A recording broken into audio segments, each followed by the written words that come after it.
కల్కి కల్కి కల్కి ఈ సినిమా గురించి ఫ్యాన్స్ ఎంతగా ఎదురు చూశారో, మేకర్స్ ఎంత హైప్ ఇచ్చారో ఫ్యాన్స్ ఇప్పుడు అంతే డిసప్పాయింట్ అవుతున్నారు. Story, screen play, background musics, dubbing, ఈ సినిమాకు ఇవే major drawbacks. Graphics, Prabhas acting, Amitabh Bachchan acting, ఇవి ఈ సినిమాకు major assets. 25% entertainment, 50% setup, 25% lag. సింపుల్గా చెప్పాలంటే ఇదే కల్కి సినిమా రివ్యూ. సినిమా బాలేదా అంటే ఎస్, బాగుంది. కానీ ఈ సినిమా మీద నెగిటివ్ ఇంప్రెషన్ రావడానికి కారణం మేకర్సే. వాళ్ళు ఇచ్చిన ఓవర్ హైప్ కారణంగానే కల్కి గురించి ఇలాంటి కామెంట్స్ వస్తున్నాయి. ఎందుకంటే కల్కిని ఒక నార్మల్ సినిమాలాగా రిలీజ్ చేయలేదు. టైటిల్ అనౌన్స్మెంట్తో స్టార్ట్ చేస్తే చాలా విషయాల్లో కల్కిని ఎక్కడికో లేపి వదిలేశారు. దేశవ్యాప్తంగా ఈవెంట్లు నిర్వహించారు. సింపుల్గా చెప్పాలంటే కల్కి సినిమా గురించి తెలియని, మాట్లాడుకొని ఇండియన్ మేబీ ఉండడేమో అనే స్థాయిలో ఈ సినిమాకు హైప్ ఇచ్చారు.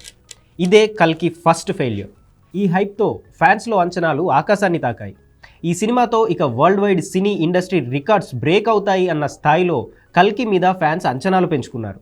ఇక నాగ్ అశ్విన్ ఒక్కో క్యారెక్టర్ని రివీల్ చేసిన తీరు, మూవీని ప్రమోట్ చేసిన తీరుతో అంచనాలు భారీగా పెరిగాయి. నార్మల్గా సినిమాలకు 3 రకాల ఆడియన్స్ ఉంటారు.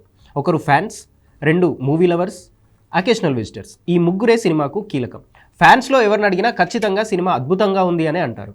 సినిమా లవర్స్ మాత్రం న్యూట్రల్గా ఎలా ఉంది అంటే అలా ఉంది అని చెప్తారు.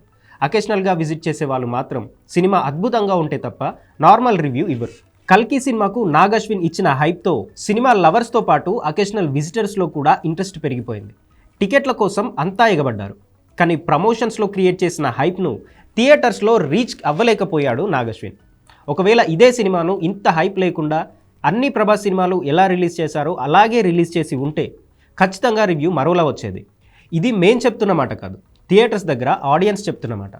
100లో 80 మంది చెప్పింది ఒకటే, సినిమా చాలా బాగుంది కానీ ఎక్స్పెక్ట్ చేసినంత లేదు అని. ఆ ఎక్స్పెక్టేషన్స్ ఆడియన్స్లో పెంచిన మేకర్స్ దాన్ని రీచ్ అవ్వడంలో మాత్రం ఫెయిల్ అయ్యారు.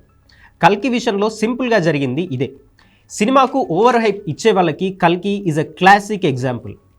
కథని, సినిమాని ప్రమోట్ చేసుకోవడం ముఖ్యమే, కానీ ఆ ఎక్స్పెక్టేషన్స్ను రీచ్ అవ్వలేని స్థాయిలో సినిమా ఉంటే రియాక్షన్స్ చాలా దారుణంగా ఉంటాయి. గతంలో ఇదే సీన్ ఆదిపురుష్ సినిమా విషయంలో కనిపించింది. ఇప్పుడు అదే సీన్ మళ్ళీ కల్కి దగ్గర రిపీట్ అయింది. ఇక్కడ బ్యాడ్ లక్ ఏంటి అంటే 2 డార్లింగ్ ప్రభాస్ సినిమాలే. కల్కిని ఓ మంచి సోషియో ఫ్యాంటసీ సినిమాగా చూసేందుకు వెళ్తే చాలా ఎంజాయ్ చేస్తారు.